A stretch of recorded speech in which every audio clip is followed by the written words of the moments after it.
Hello. It's a bit dark. Any better lighting? Hello. Hi. Look a right mess right now. Yeah, I was just watching What Books Are You Reading blog on my new laptop. La-dee-dee. That's a ThinkPad T42 running Ubuntu Linux, thank you very much. My last laptop I bought had lots of features on it, and it was loaded with cool things, but it was a piece of crap. It was just really poorly designed, get really hot all the time, and didn't work. So I've been a Mac user my whole life until I started playing with Linux, so I realized I look a bit like Steve Buscemi on webcam today. Anyway, there was a What Are You Reading blog, and I'm responding to that. This is completely unrehearsed. So,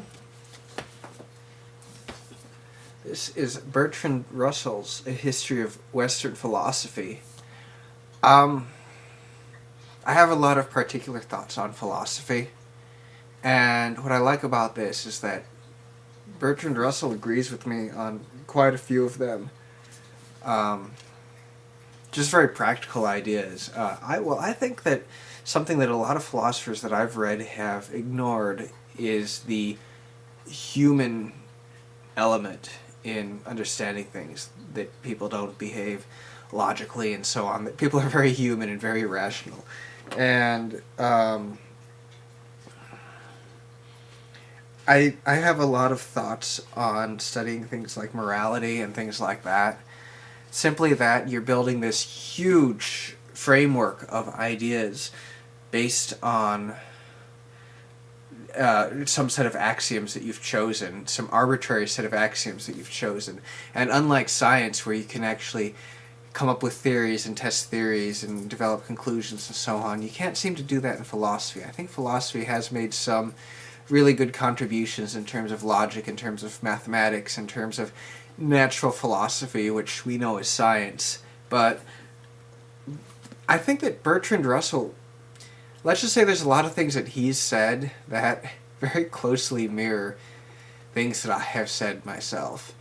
Like one time I said, this was in high school, I said I don't believe in common sense, and people were trying to respond to that by saying something like, the secret of the universe is inside this box, and I was like, okay, tell me more.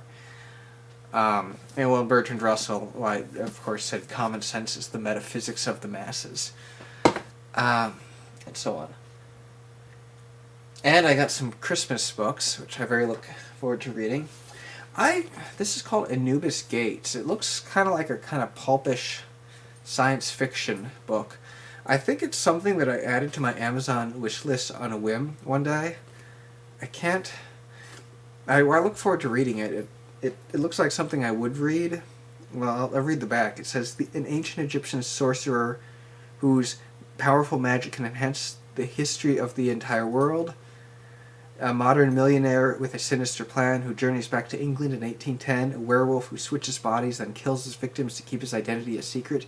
A hideously deformed clown of crime who performs grotesque experiments on his victims, a brainwashed Lord Byron programmed to kill King George, a young woman disguised as a boy hunting the thing that killed her lover, and our hero, Professor Brendan Doyle, who has no idea what he is getting into when he agrees to give a lecture on Samuel Taylor Coleridge.